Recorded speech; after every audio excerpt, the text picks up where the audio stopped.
Hola, buenas, soy el Gran Maestro Álvaro Alonso y hoy vamos a hablar de la holandesa.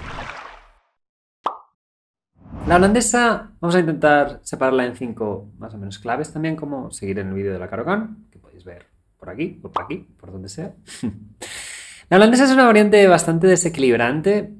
Por ejemplo, últimamente la ha jugado bastante, pues, Nakamura la jugó mucho, mm, Kamsky también la ha jugado bastante. También tenemos al niño Anton, que básicamente en su ascenso a la élite la usó bastante en el ritmo clásico. Y también tenemos jugadores un poco más antiguos como Maleniuk, o también saludamos aquí a los jugadores de Andorra, a Óscar, que él fue un poco Óscar de la Riva. Si no lo conocéis, fue uno de los primeros jugadores que vi que la jugaba asiduamente y también es más conocida en España quizá por los libros de Víctor Moskalenko, que jugaba la holandesa. También da la casualidad que fue mi primer entrenador, pero no fue precisamente el que me llevó a jugar la holandesa. Entonces, con D4 F5, primero de todo es una apertura que desequilibra de inicio y mantiene muchas piezas en el tablero. En general se tiende a estructuras bastante distintas. Por ejemplo, la línea más conocida en este caso pues vendría a ser la variante Leningrado. Y en este caso, pues el blanco conserva y el negro conservan todas las piezas del tablero, se cambian pocos peones, hay 2 o 3 puntos de tensión. Y con F5, en general lo que luchamos es por el centro un poco. Digamos que se acostumbra a ser la simétrica de la siciliana, por decirlo así, si partiéramos el tablero al revés, pero tenemos el rey un poco más vulnerable que en el caso de la simetría, ¿no? Es un poco este es el clave. Pero en general casi todas las variantes van a seguir esa tónica, que muchas piezas, por ejemplo, cae F3, que es una de las principales, y por ejemplo aquí alfil por F6, que es la línea principal, el negro conserva 6 piezas, se cambian pocos peones, es todo muy estratégico. Entonces, esta es, creo, principalmente la mayor virtud de la holandesa, que si no te matan, por decirlo así, en 1 o 2 jugadas ya has mantenido ya tienes una posición bastante jugable, ya tienes realmente todas las piezas pues, disponibles para poder generar contrajuego, tienes una estructura desequilibrada, un poco también como lo que tocábamos en la Caro-Kann, que es muy difícil que haya simetrías. De hecho, es poco probable que el blanco os intente jugar F4. Y entonces, creo que yo lo he jugado bastante en ese sentido para tener una partida genérica, sin esperar ninguna preparación concreta. Entonces, si sois de los jugadores que quieren buscar una posición simplemente para jugar, creéis que a largo plazo o medio plazo podéis superar a vuestro oponente y preferís evitar cosas muy teóricas, la holandesa siempre es un buen complemento. Es una variante un poco más difícil si la queréis jugar como principal, pero yo creo que realmente es bastante útil. En segundo lugar, creo que es muy importante destacar que el blanco en general tiene muy poca experiencia afrontándola. O sea, yo, por ejemplo, un año jugué contra Fernando Peralta, que es una de las partidas que luego ya en otro vídeo os mostraré, y le jugué 2 años seguidos la holandesa. Entonces, es un jugador que tiene muchísima experiencia, que siempre juega el mismo repertorio, pero incluso él, a nivel de holandesa, le cambia un poco dentro de la holandesa. Hay muy poca experiencia y se ha jugado pocas veces. Yo en general también he jugado bastante pocas veces contra la holandesa, quizá unas 10 en toda mi carrera y siempre he jugado de 4, entonces estamos hablando de una proporción bastante reducida, ¿no? Yo la he jugado en mundiales de rápidas de Blitz y también tiene cierta flexibilidad, por lo cual incluso que el rival no tenga experiencia, aquí por ejemplo yo he jugado con E6, que aquí puedes jugar con alfil B4 y luego D6, luego que puedes jugar con planes un poco más ambiciosos con D5 aquí, puedes jugar simplemente con alfil E7 y D6, puedes jugar la Leningrado, o sea, un poco. En general, cada variante, excepto hay algunas que creo que no tienen tantas alternativas o que tienes que ir un poco más cuidado. Esa parte de la experiencia, esa parte de anticiparte a tu rival y que realmente la parte de la sorpresa, por ejemplo, ahora que hay muchos torneos de doble ronda, si queréis jugar clásico o en general en Blitz y rápido, tenéis muchísimas partidas también de Lazavic, que es un experto, si no habéis oído hablar su nombre, en cualquiera de estos torneos online de Blitz siempre está su nombre en los primeros, pues también ha estado jugando mucho a la holandesa, entonces tenéis bastantes partidas también para mirar, en ese sentido, de un jugador experimentado y experto en Blitz, en este caso, ¿no? Otra cosa, otro ángulo que quiero tocar de la holandesa, por lo cual a veces no la recomiendo, pero con ciertas excepciones, ¿no? Hay una frase que me gusta mucho decir de la holandesa, que es que en la mayoría de casos, o muchos casos de que llegas a ciertas posiciones, preferirías tener el peón en F7. Es un poco coña, evidentemente, pero sí que quiere decir que estás comprometiendo tu posición desde la jugada 1 y difícilmente vas a arreglar un poco el problema que tienes en esta casilla, en F7. Y el débil un poco más, el rey un poco más débil en este sentido. Entonces, por ejemplo, vamos a dar, si todos habéis estudiado un mínimo de teoría, sabéis que nunca hay que hacer F6, tanto por caballo por E5, pero simplemente porque este rey se queda más débil. En general, el peón de F no lo queremos tocar. Entonces, este viene a ser uno de los quizá principales problemas de la holandesa, que los errores más o menos se pagan caros. Por un lado esto, pero por otro lado no es tan fácil cometer errores, ¿vale? ¿Qué quiero decir con ello? Que en general siempre queremos pues o seguir un desarrollo más sólido con el muro de piedra, y ya son más debates estratégicos, o también variantes más a largo plazo, a medio largo plazo, como la Scheveningen, la Leningrado. O también sí que hay que vigilar ciertas variantes que luego tocaremos a nivel de teoría, que hay que cómo estudiarla, cómo plantearla, pero sí que creo que me pasó en la experiencia que tuve en el Mundial de Blitz de 2021, que jugué solo holandesa. En rápido me fue bien, gané las dos de hecho, pero en Blitz, o sea, me quedé bien, pero ya sabéis cómo soy yo de jugar muy agresivo. Entonces, si tenéis un jugador que juega muy agresivo y que le gusta el desequilibrio, la holandesa está bien, pero hay que también medirla, ¿no? Porque yo me acuerdo que también la empecé a jugar a clásico y cada partida acababa jugando G5 en la jugada 15 y jugando súper agresivo. Entonces, está guay, es muy chula, puedes plantearla de distintas maneras, pero hay que saber jugar con un poco de freno. Eso es un poco lo que a mí me parece más interesante de la holandesa. Luego también una de las, creo, cosas que no está muy extendido de la virtud de la holandesa, y creo que también por eso Antón la jugó en su día, es que en general tenemos que enfrentar a E4, ¿no? Entonces aquí hacemos o siciliana, o Caro-Kann, o Philidor, lo que queráis, francesa, E5, Petrov, también aceptamos en este canal a la gente de Petrov, y contra D4, pues tenemos varias opciones, India de rey y todo eso. Y luego hay una tercera que acostumbra a ser la inglesa, y que acostumbramos a tener E5 como opción, o por ejemplo si jugamos KF3, pues quizá aquí jugamos, y KF3 G3, pues aquí jugamos otro esquema, porque, no sé, nuestra idea principal no funciona, o quizá KF3 G3 cambia, o KF3 E3, realmente hay muchísimos esquemas. ¿Qué pasa con la holandesa? Que nos da igual. Realmente si te hacen KF3, hago F5. Si te hacen G3, hago F5. Si te hacen C4, hago F5. Me da igual, ¿no? Entonces, esa virtud, esa flexibilidad nos permite que una vez te aprendes lo genérico de la holandesa, se puede aplicar a todos estos órdenes. Y realmente es una arma que te salva de muchas partidas. Tienes un rival que siempre te juega E4 y justo te haces el KF3. Pues bueno, hago esta y malo será, ¿no?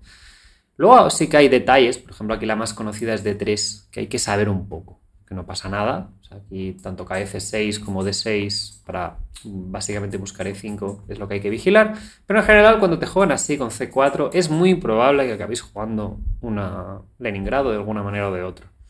Entonces el blanco sí que tiene un punto de flexibilidad que quizá puede hacer D3 o retrasar D4, entonces yo qué sé, planes quizá con calle 4 y D5 que busquen la casilla de 4, pues quizás son más difíciles. Pero tenemos otras maneras en general de movernos alrededor de ello. Y creo que es una variante en general que este punto de flexibilidad holandesa no creo que se pueda comparar con otros, ¿no? En general sí que también la India de rey aporta un poco ese puntillo, ¿no? Que es esa flexibilidad. Entonces, también muchas veces las posiciones son bastante similares. Por ejemplo, imaginemos la variante de G3 de la India de rey, ¿no? Básicamente imaginaos esta posición, pero que el peón de F5 pues está en F5. Entonces, digamos que hay muchos paralelismos con la India de rey, y muchas veces el negro cuando consigue E5, que es esta expansión, pues viene a ser un bastante mejor si lo consigue en buenas condiciones, porque ya estamos preparados para hacer E4 y, por ejemplo, cerrar el alfil de G2. Realmente hay muchas similitudes, y sí que los que jugáis India de rey, creo que la holandesa os puede ir muy bien, quizá para una manera de no entrar en tanta teoría o esquivar quizá ciertos jugadores que jueguen más principal contra India de rey. Realmente son dos aperturas que conceptualmente creo que se combinan muy bien. Si sabéis una o la otra, realmente quizá el paso de la holandesa a India de rey es un poco más complejo porque hay muchísima más teoría, pero la holandesa en general, y es una arma que he utilizado un poco más para para un poco todo, como comodín, ¿no? Como en plan, no sé qué hacer hoy, pues hago holandesa y ya está, malo será, ¿no? En general, más o menos ya sé por dónde van los tiros. Finalmente, ¿cómo estudiarla? Este es uno de los temas más importantes. Siempre me gusta cuando doy las 5 claves terminar así porque cuando empezamos una nueva defensa, una nueva apertura, ya haremos otro vídeo específico de qué cosas tocar, pero sí que quiero en este dar como un poco la visión completa. Primeramente hay que estudiar las críticas, como siempre. No hay que entretenernos en variantes alternativas, hay que estudiar un poco las que realmente hay peligro y las que implican más complejidad. Por ejemplo, una idea que se me ocurrió y que muchas veces yo hago en mis cursos, cuando elaboro cursos tanto para Chessable, para Chessbase, para Modern Chess, no sé, para todos, es la de mirar vídeos de YouTube de cómo ganar a la holandesa. Sí que parece una tontería, pero en general si sois más asiduos a jugar online y todo esto, realmente ahí hay muchas variantes truqueras, muchas variantes que quizá, como diríamos en inglés, pasan por debajo del radar, como que no te das cuenta porque son algo muy concreto y para pillarte una vez o dos, ¿sí? Entonces, este tipo de vídeos, en general, no recomiendo tampoco. A ver, que están bien para coger ideas, pero cuidado con tomarlos literal, ¿sí? Pero, por ejemplo, aquí hay algunas ideas un poco raras, como por ejemplo Dama D3, que es muy interesante. Entonces, en general, creo que la holandesa... Ahora vamos a ir tocando un poco brevemente, ¿no? Lo que creo que pasa. Que hay muchas líneas que son muy extrañas que hay que conocer una idea. Y entonces, cuando la conoces, ya está bien. Entonces, sí que la holandesa, cuando elaboré el curso para Modern Chess de la holandesa, sí que me parecía que era muy...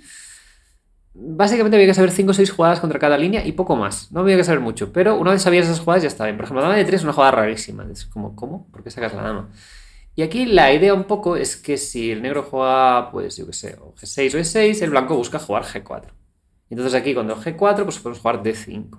Entonces como concepto, cuando nos hacen un ataque lateral, nos podemos permitir el lujo de expandirnos en el centro y quizá dejar débiles las casillas negras, pero realmente, por ejemplo, esta captura siempre acaba beneficiándonos, ya que la casilla E4 la podemos disfrutar, tenemos la casilla E6, entonces...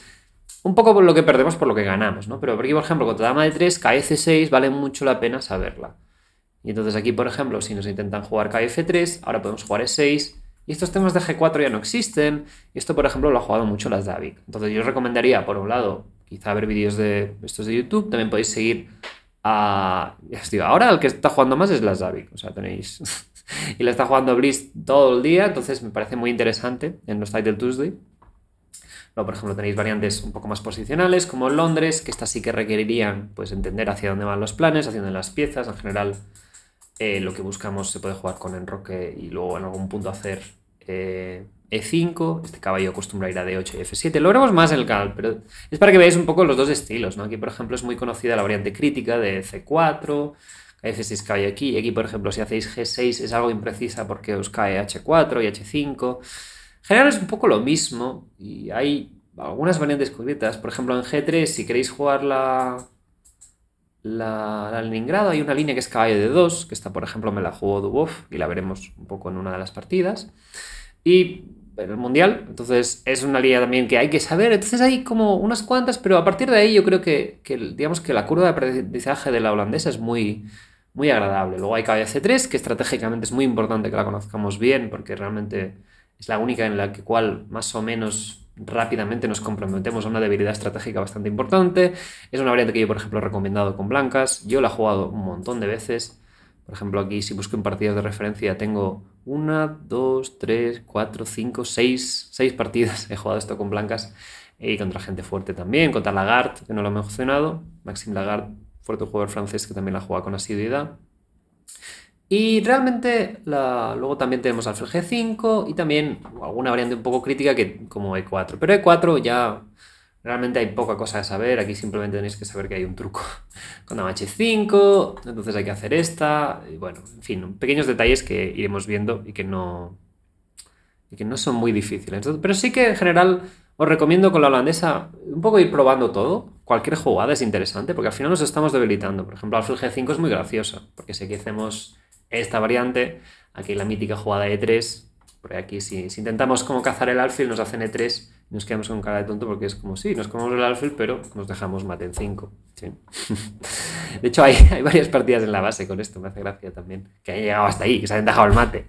Entonces, así como idea de la holandesa, no creo que sea en especial diferente. Sí que hay más alternativas para el blanco de molestar. Hay algunas ideas jugadas concretas, por ejemplo, jugadas un poco, o sea, más salvajes como G4, jugadas un poco más directas como E4, jugadas como que realmente crean problemas rápidamente. Incluso H4 es interesante. Entonces hay varias partidas de esto. Entonces, ya en la sección, en el vídeo más destinado a la apertura, hablaremos de esto, pero en general es muy práctica y hablaremos un poco también de los dos enfoques, de jugar con G6 o jugar con E6. Cambia radicalmente y se aumentan mucho las probabilidades de tener cierta flexibilidad. Por ejemplo, si jugáis con G6, pues incluso según cómo podéis empezar con G6 y cuando el rival os haga KF3, pues entonces pasáis a una holandesa. Entonces, de esta manera, quizá evitáis KF3.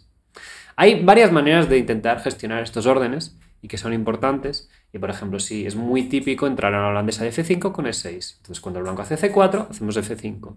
Entonces, ahora también nos hemos evitado KF3, pero para esto tendríais que jugar la francesa, ¿no? Entonces, digamos que la holandesa yo creo que es un muy buen complemento. Es una apertura que va muy bien para pivotar contra ciertos repertorios. Es una idea que realmente os puede servir como comodín. Yo creo que es más es una apertura un poco difícil de mantener como principal. Online yo creo que sí que se puede perfectamente. Como veis, no sé, es un muy buen ejemplo el de Lazovic, uno de los mejores jugadores online actualmente. Y también de Nakamura, que durante 2022 y 2023 prácticamente la jugó siempre. Entonces, esas han sido un poco las 5 claves, así como resumen. Desequilibrio de inicio, como veis, una estructura bastante asimétrica, mantiene muchas piezas del tablero, es bastante combativa, sin ser directamente un jaleo, sin realmente, por ejemplo, comparado con mi querida Benoni, no estamos teniendo que meternos en varios líos tácticos. Sí que hay algunas líneas críticas que podemos salir volando rápidamente con la holandesa, pero no hay cosas como esta, ¿no? Que si ahora, por ejemplo, no sabéis de qué os estoy hablando aquí, es probable que salgáis volando, aunque es una variante que es floja para el blanco, ¿no? Digamos que con la holandesa también pasan algunas variantes, pero sí que en general no es tan grave en general. Y luego el blanco tiene muy poca experiencia enfrentándola, entonces, aunque más o menos se sepa la teoría, en general la posición sigue evolucionando, tiene bastantes matices y tiene, pues, digamos, muchas capas que conocer, y nosotros, pues, además tenemos cierta flexibilidad para ir cambiando de planes, y ya veréis que yo he probado muchas versiones de la holandesa. Y también en el punto 3 os recuerdo que los errores se pagan muy caros. Nos hemos debilitado bastante. Entonces no es una apertura que podemos luego jugar cualquiera, ¿sí? No es, yo qué sé, una catalana con negras que realmente hemos puesto bien todas las piezas. No sé, pongamos este tipo de posiciones, ¿no? Un ejemplo, contraste, ¿no? Esta variante de la catalana, aquí es muy difícil cometer un error. Después de que hagamos, por ejemplo, C6 con negras, sí que se pueden hacer pequeños errores, que el blanco puede ganar espacio, pero vamos, más o menos cualquier jugada aquí, la partida sigue, ¿sí? No hay tanto margen de error. En cambio, una vez has hecho F5, las primeras jugadas son clave, ¿vale? Entonces sí que ese es un punto muy importante de la holandesa que tenéis que tener claro. Podéis ir volando, los errores se pagan muy caros en la apertura, y como nos debilitamos el rey rápidamente, pues también hay que tenerlo en cuenta un poco, al menos al principio, ir con cuidado. También, el cuarto punto, hablábamos de que sirve tanto como contra B4, contra KF3, contra C4, contra B3, contra G3, contra E3. Si os hacen E3, cualquier jugada que no sea E4, básicamente. Quizá cayó C3, había que ir con cuidado, no lo sé, no lo he estudiado mucho. Pero en general cualquier jugada puede ser... podemos jugar F5, entonces nos da muchísima flexibilidad. Y finalmente, para estudiarla, pues las variantes críticas creo que son muy relevantes y que los veremos en el siguiente vídeo. Así que nada, si os ha gustado, pues nada, pues nos vemos en el siguiente vídeo.